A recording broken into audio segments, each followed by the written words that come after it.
All rise. I won't stand for a slave. The air inside the San Francisco courtroom didn't just feel heavy.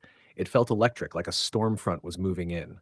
People were packed into the gallery, shoulder to shoulder, their voices a low, restless hum of speculation and filtered rage. Every eye kept drifting toward the defendant's table, waiting for the man who had become the face of modern greed. Then, he made his entrance. Julian Vane didn't walk into the room, he performed.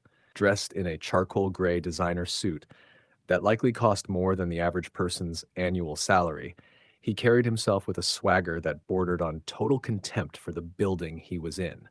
His hair was slicked back into a perfect, gleaming mirror, and he offered the crowd a slow, practiced smirk, the look of a man who believed the world had gathered to admire his success rather than judge his crimes.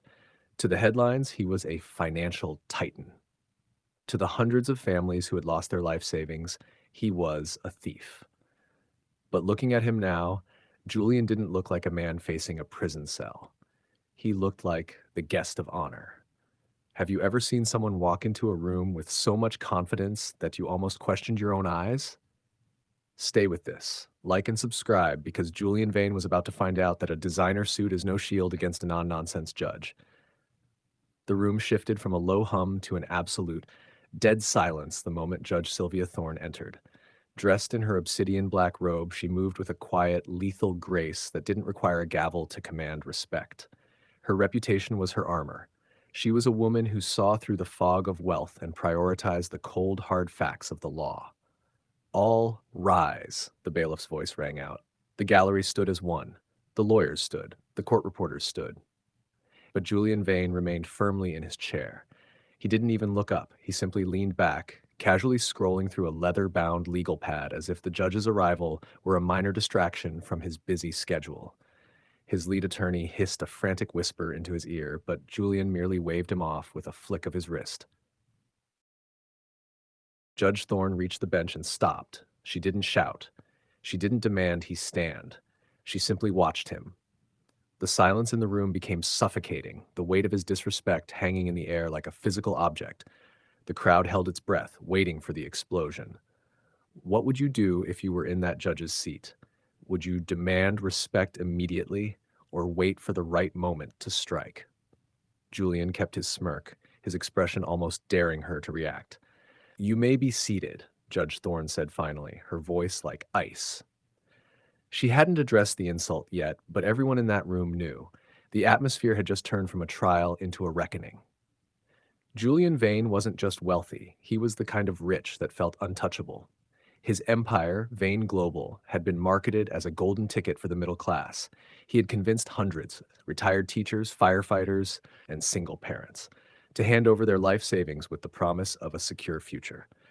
But behind the private jets and the multi-million-dollar coastal estates lay a devastating truth. It was all a house of cards. While Julian was popping champagne on his yacht, people like Elena Cruz were losing their homes.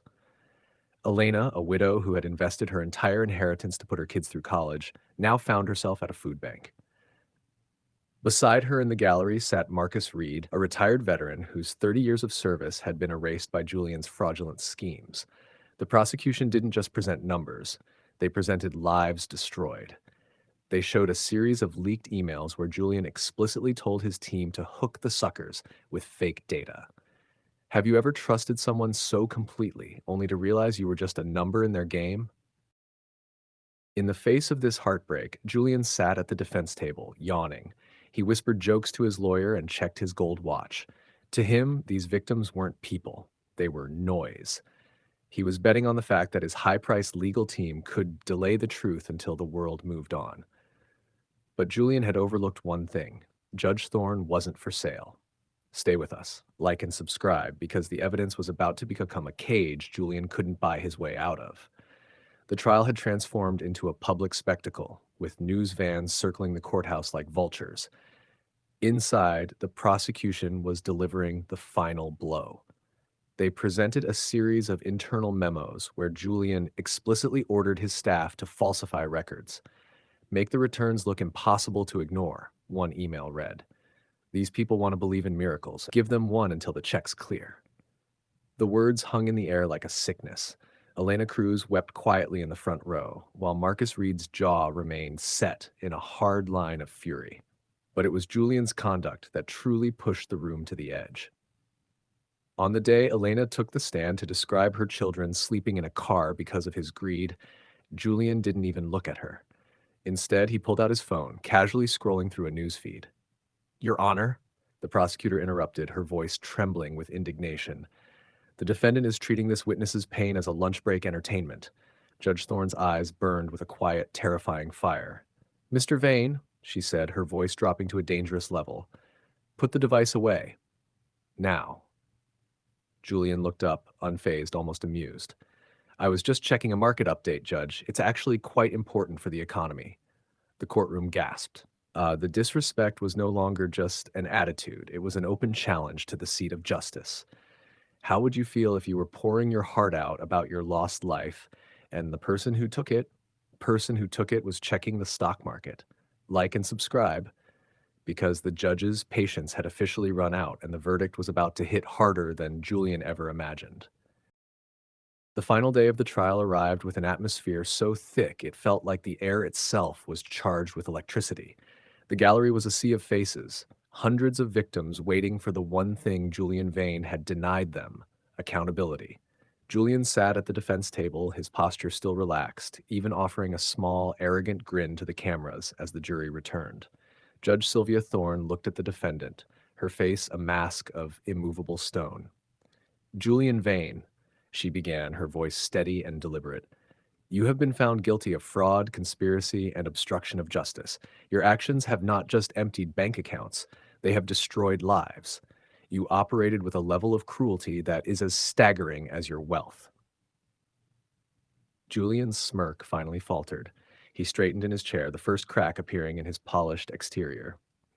"Therefore," Judge Thorne declared, her voice cutting through the silence, "I sentence you to 25 years in federal prison without the possibility of parole. Furthermore, I am ordering the immediate liquidation of every asset you own, every house, every yacht, every cent, to be returned to the families you devastated." "You can't do this." Julian surged to his feet, his face turning a panicked shade of red. "I'm Julian Vane. I'm not some common criminal." Judge Thorne's gavel slammed down like a thunderclap. "This is my courtroom, Mr. Vane, and in this room you are exactly that. Bailiffs, remove him." As Julian was led away in handcuffs, screaming about appeals that would never come, the room erupted into a sound rarely heard in a court: applause. Elena Cruz pressed her hands to her face, her tears now ones of relief. Justice had been served.